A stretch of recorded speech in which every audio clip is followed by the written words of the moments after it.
Refraction की कुछ एक एप्लीकेशंस एटमॉस्फेयर में भी देखने को हमें मिलती है, उसे हम लोग कहते हैं एटमॉस्फेरिक रिफ्रैक्शन। एटमॉस्फेरिक रिफ्रैक्शन में बहुत सारे एग्जाम्पल्स हैं। हम लोग बड़े क्लासिकल एग्जाम्पल जो हम लोगों ने 10th क्लास में भी पढ़े हुए हैं, छोटी क्लासेस में भी पढ़े हुए हैं, वो मैं आपको बताता हूँ। देखिए, हमारा जो अर्थ है उसका एटमॉस्फेयर काफी थिन है। हम लोगों के अर्थ का जो एटमॉस्फेयर है काफी थिन है। हम लोग के अर्थ का जो रेडियस है वो 6400 किलोमीटर के आसपास है।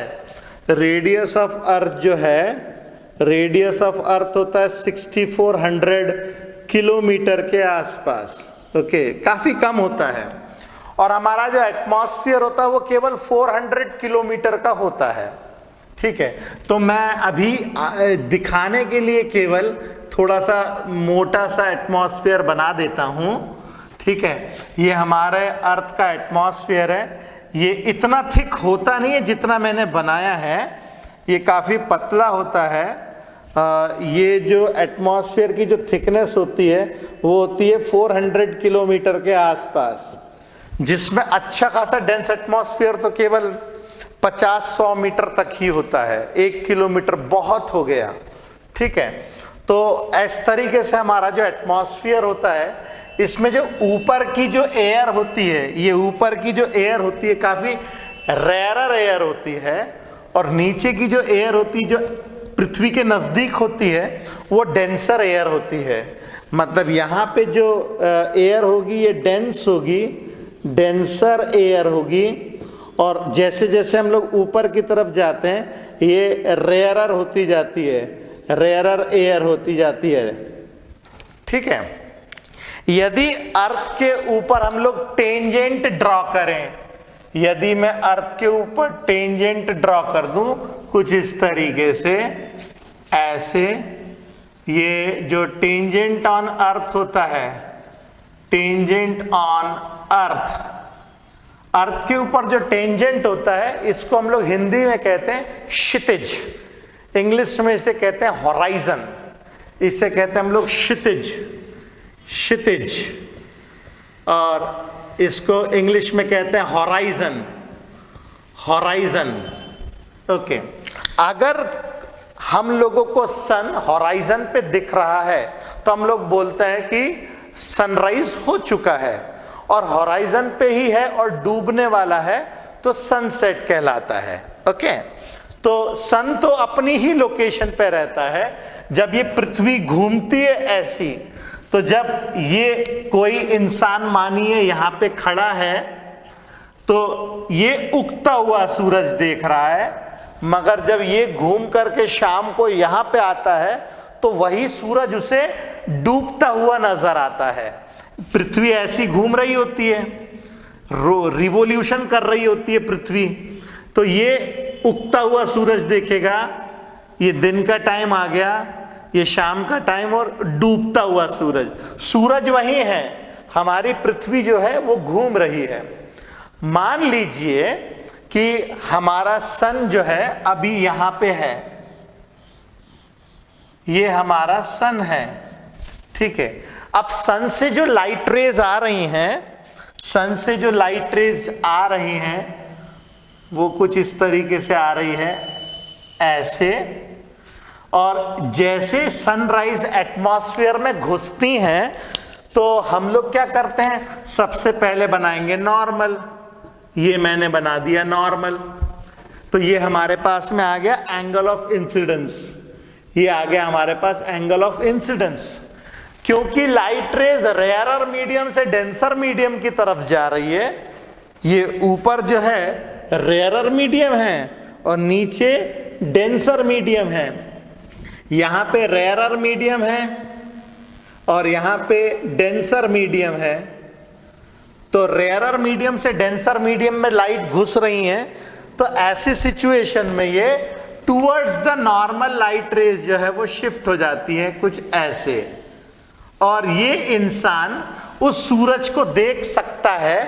एक्चुअल में सूरज नीचे है, हॉराइजन के नीचे, अभी सूर्योदय हुआ नहीं है मगर उसको सूर्योदय दिखेगा।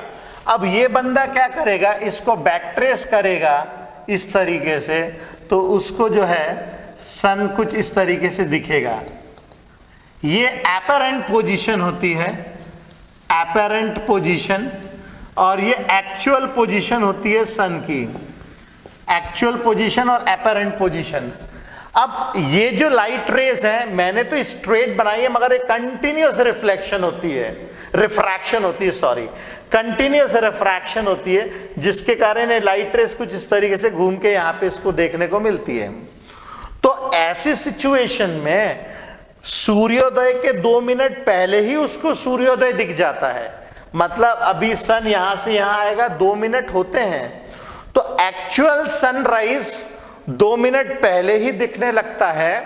और उसी तरीके से जब ये डूबने लगता है तो सनसेट होने के बाद तक के हमें सन दिखता रहता है।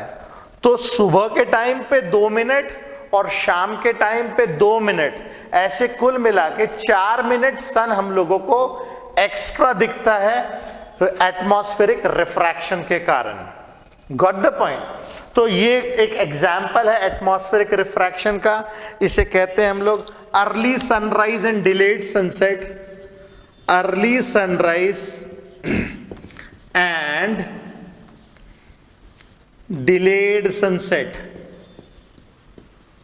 ये दोनों टाइम, बोथ टाइम्स जो होता है, ये अप्रोक्सीमेटली 2 मिनट्स का जो है लफड़ा होता है। दोनों टाइम 2 मिनट का लफड़ा होता है। ओके, तो ये तो हमारे सन की बात हो गई। सन के अलावा और भी ढेर सारे स्टार्स हैं, बहुत सारे स्टार्स हैं सन के अलावा भी जो हमें रात में दिखते हैं। तो इनकी भी एक्चुअल पोजीशन कहीं और होती है मगर हमें दिखते कहीं और है, क्योंकि जब रात में भी हम लोग स्टार्स देखते हैं तो इस तरीके का रिफ्रैक्शन रात में भी होता है। तो एक्चुअल में स्टार कहीं और होता है और दिखता कहीं और है, होता कहीं और है, दिखता कोई और कहीं और है। इसे हम लोग कहते हैं actual and apparent position of stars are actually different. Actual and apparent position of stars are different. इसके अलावा एक और कॉन्सेप्ट होता है, आप लोगों ने पढ़ा होगा 10th क्लास में, जिसे कहते हैं हम लोग ट्विंकलिंग ऑफ स्टार्स। इसे हम लोग कहते हैं ट्विंकलिंग ऑफ स्टार्स। तो ट्विंकलिंग ऑफ स्टार्स भी बड़ा आसान सा कॉन्सेप्ट है। ट्विंकलिंग ऑफ स्टार्स का जो कॉन्सेप्ट है वो मैं आपको बताता हूं। ट्विंकलिंग ऑफ स्टार्स, इसके लिए रिस्पॉन्सिबल जो फैक्टर है वो ये, एक तो ये है ही एटमॉस्फेरिक रिफ्रैक्शन। एटमॉस्फेरिक रिफ्रैक्शन तो है ही,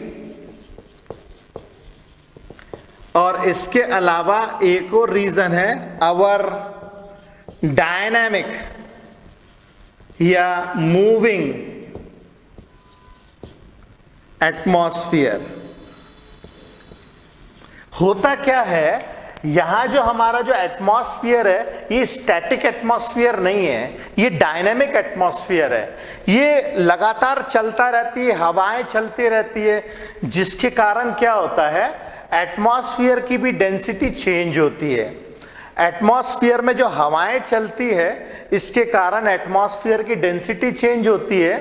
मान लीजिए एक केस ले लेते हैं हम लोग कि यहाँ की एटमॉस्फेयर की डेंसिटी अभी जो कुछ भी है, थोड़ी देर के बाद हवा चली और उसकी डेंसिटी हल्की सी चेंज हो गई। डेंसिटी के चेंज होने के कारण यहाँ पे इसकी ऑप्टिकल डेंसिटी चेंज हो जाती है। ऑप्टिकल डेंसिटी चेंज होने के कारण जो सन की लाइट रेज यहाँ पे आ रही होगी वो थोड़ी सी, जो स्टार की लोकेशन आ रही होगी वो चेंज हो जाती होगी। मतलब अगर मेरा ऑब्जर्वर यहाँ पे है तो अभी सन की या किसी स्टार की लाइट उसको दिख रही है, थोड़े टाइम के बाद में फिर वो यहाँ पे आ जाएगी, नहीं दिखती है, फिर थोड़े टाइम के बाद फिर दिखती है, फिर थोड़े टाइम के बाद नहीं दिखती है, तो जब जब उसको दिखेगा तब तक उसको दिखेगा स्टार, और जब लाइट रेस कहीं और चली जाएंगी तो उसको नहीं भी दिखता है। तो कभी दिखता है कभी नहीं दिखता है, और ये सिर्फ इसीलिए होता है क्योंकि हवाओं के कारण डेंसिटी चेंज होती है, ऑप्टिकल डेंसिटी चेंज हो जाती है। अब इसको जब दिखेगा तो star visible, not visible, visible, not visible, and that is called as twinkling of stars.